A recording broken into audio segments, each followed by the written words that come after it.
Bonjour, je suis très heureux de vous retrouver sur PP World. Comme vous le savez peut-être, et même sûrement, au mois de décembre, j'ai eu le bonheur, le malheur et tout ce que vous voulez de lancer une foire aux questions, donc une FAQ.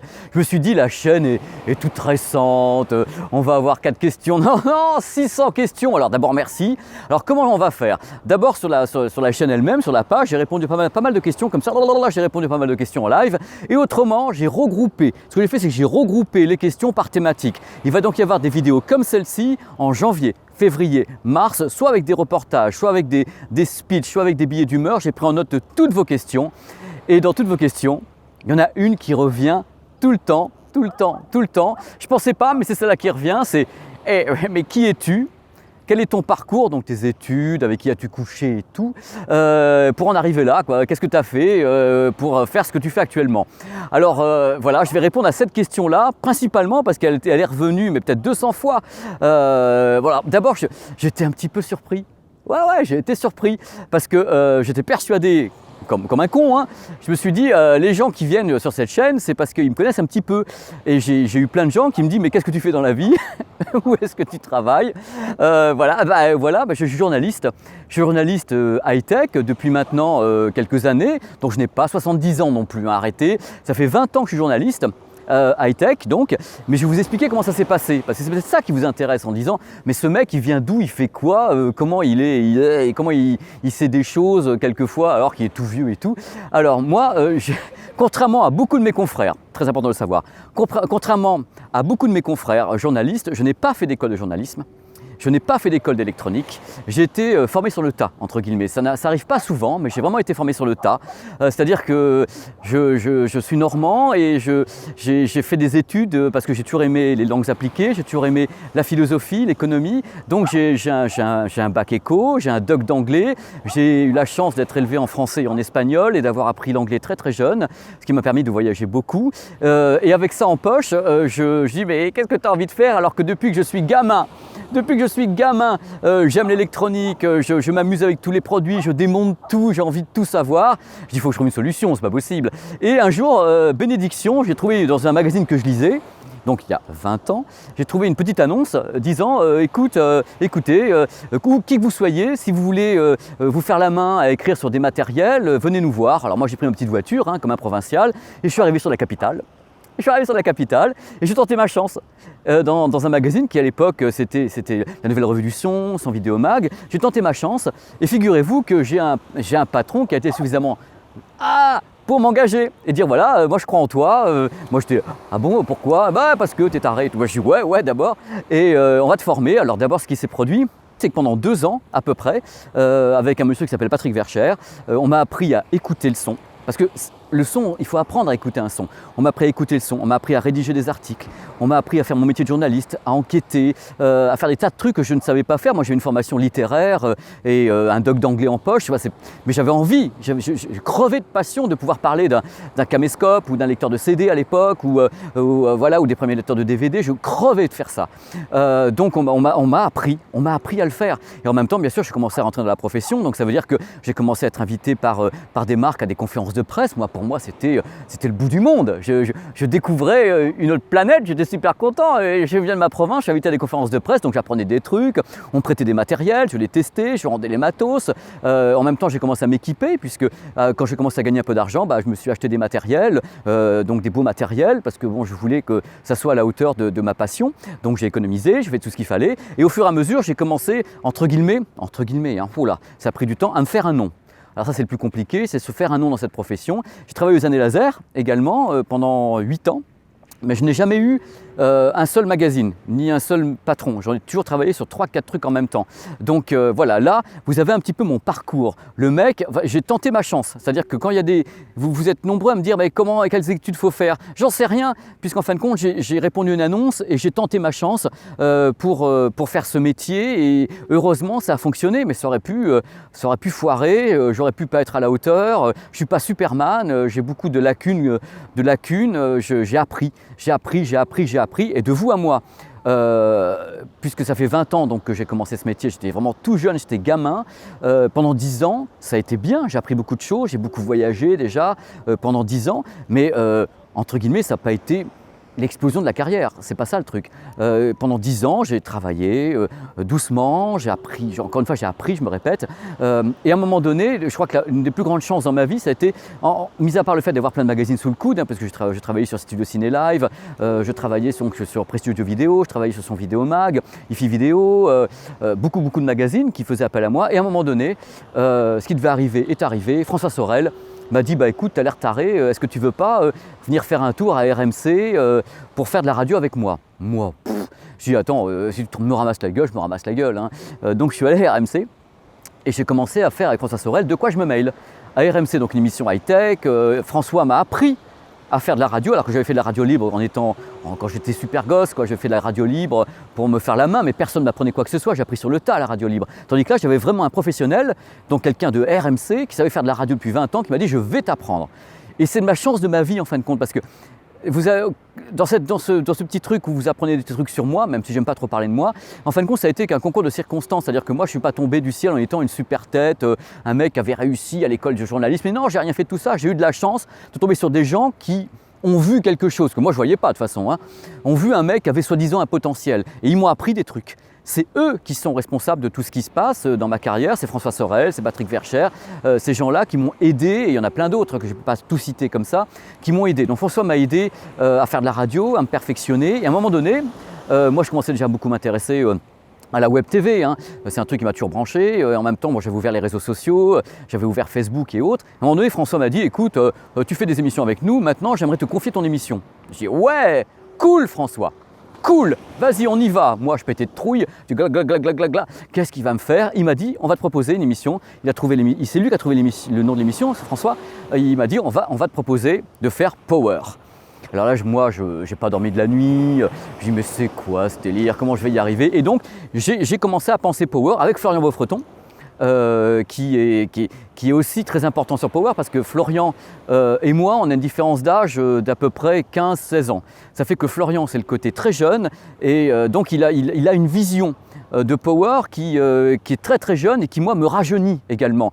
Parce que Florian arrive à guider les choses, à me faire une mise en image qui correspond un peu à de la web TV, à des trucs de YouTube, alors qu'à la base, c'est pas comme ça qu'était vu Power. Donc Florian est très important et François qui me guide, qui est donc mon rédacteur en chef, et qui me met des limites aussi parce que ça ne tenait qu'à moi. Les limites, je connais pas. Donc voilà, si vous voulez, c'est pour répondre à la question, c'est d'où tu viens. Bah, ça n'avait rien à voir avec la high-tech, mais je suis un passionné de high-tech depuis que je suis gamin. Je voulais vraiment en faire et je voulais surtout voyager. C'est pour ça que je voulais apprendre un anglais correct, donc le doc d'anglais. Et j'avais la chance en plus d'avoir, avec le nom Garcia, voilà, l'Espagne, j'ai été élevé donc en français et en espagnol. Donc actuellement, ma chance, c'est de parler 3 langues. Ça m'aide beaucoup pour tous les voyages que je fais. Ça va même me faire comprendre. Il y a des pays, autrement je serais là. Qu'est-ce qu'il raconte? Ce que je vais faire dans cette vidéo, en bas, je vais mettre les liens de ce que j'ai fait, entre guillemets, puisque j'ai passé également, pendant que j'ai été bien sûr à 01net et autres, moi j'ai passé 2 ans à Canal+, à la nouvelle édition d'Alibadou, je faisais voilà, une chronique high-tech toutes les semaines ou tous les 15 jours à l'émission d'Alibadou, le midi.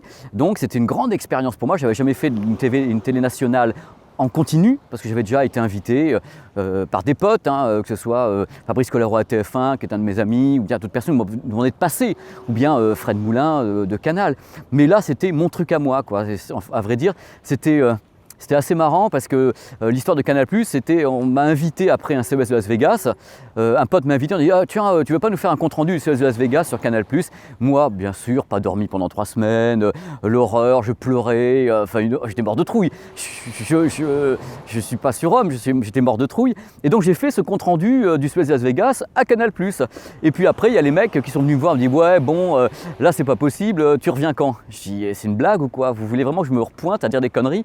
Je dis ouais, mais nous on a trouvé super bien en régie, on était tous là, le producteur est d'accord, tout le monde est d'accord, tu ramènes ton cul. Et on a fait 2 saisons de la nouvelle édition avec de la high-tech. Je vous laisse le lien à l'intérieur. Pendant ce temps-là, j'avais également 01net. François est passé aussi à Canal puisqu'il les connaît. Et c'était une expérience. Tout ça, c'est des expériences. Ce qu'il faut voir, c'est que rien tombe du ciel. Quand, par exemple, vous avez des acteurs ou des chanteurs qui disent « moi j'ai galéré pendant 10 ans avant de faire quelque chose », il faut les croire. Parce que vraiment, c'est pas que j'ai galéré, mais c'est pas venu comme ça. Putain, ouais, t'envoies ton CV et 10 secondes après, t'es invité au Japon pour un reportage chez Sony. Non, c'est pas ça, ça met du temps. Ça met du temps, il faut être persévérant, il faut pas avoir peur d'avoir des valoches sous les yeux, de pas dormir, de bosser comme un fou. Ça paye toujours, mais ça paye jamais dans l'instantané. Et si ça paye dans l'instantané, c'est pas bon signe, ça veut dire que c'est là et que tu vas tomber très vite. Il vaut mieux monter doucement, que d'avoir un truc qui est une explosion. Voilà, c'est mon parcours. Il est à moi, je ne sais pas si c'est bien ou c'est pas bien, c'est un parcours atypique. J'ai des confrères qui sont 1000 fois plus compétents que moi et qui ont fait des grandes écoles de journalisme, qui sont meilleurs en high-tech ou autre. Mais mon parcours, ça a toujours été de mettre la passion en avant, même si je ne suis pas parfait et même s'il m'arrive de commettre des erreurs, bien sûr, s'il m'arrive de dire des conneries, parce que je suis un être humain et que je ne peux rien faire d'autre là-dessus, quoi. Alors pour savoir, pour la chaîne YouTube, en fin de compte, je l'ai créée pour que ça soit un plus. C'est-à-dire que j'ai mon travail, j'ai mes émissions, j'ai tout ça, et je voulais faire un truc pour rapprocher les gens. C'est-à-dire que je voulais... Enfin, on m'a poussé en même temps, hein. D'autres personnes m'ont dit monte ta chaîne YouTube, tu pourras t'éclater, tu pourras faire des trucs, tu pourras parler aux gens, tu pourras faire avoir un vrai contact, ça sera toi. Donc j'ai créé PP World, je crois le 15 septembre, avec l'aide de personnes qui m'ont créé les bannières, avec quelqu'un qui monte les vidéos, qui est très très doué, qui donc rajeunit en même temps le truc. Est-ce qu'il ne pourra pas faire là puisque c'est un monologue? Mais le truc c'était de dire je crée ça en plus. Alors voilà, il y en a qui se demandent, mais qui m'ont dit dans tous les messages, mais tu tombes d'où toi? Pourquoi tu es venu vers 40 ans à faire YouTube? Parce que c'était pour vous. C'est en plus de tous les médias, de Power sur 01net ou de Energy Games, qui devient très important dans ma vie également. Donc le nouveau site d'Energy, c'est un site, hein, ça n'a rien à voir avec Energy 12 ni Energy Radio. C'est un site internet qui traite donc de gaming ainsi que de high-tech. Et on a lancé un JT high-tech, on fait des news. 01net est très important pour moi parce que François m'a donné ma chance avec De quoi je me mêle, avec Power. C'est très très important pour moi et c'est des choses qui font partie de ma vie professionnelle, de ma vie tout court en tant qu'être humain. Donc voilà, et Canal+ a été une expérience qui est formidable parce que l'expérience de Canal+, ça m'a permis de vaincre un peu mes peurs. Voilà, si je devais résumer les gens qui m'ont aidé dans ma carrière, parce que rien ne vient tout seul, c'est qu'ils ont été super patients avec moi, parce que je pense qu'ils ont dit, bah lui, il peut peut-être aller quelque part si on le canalise, ce qui n'est pas facile.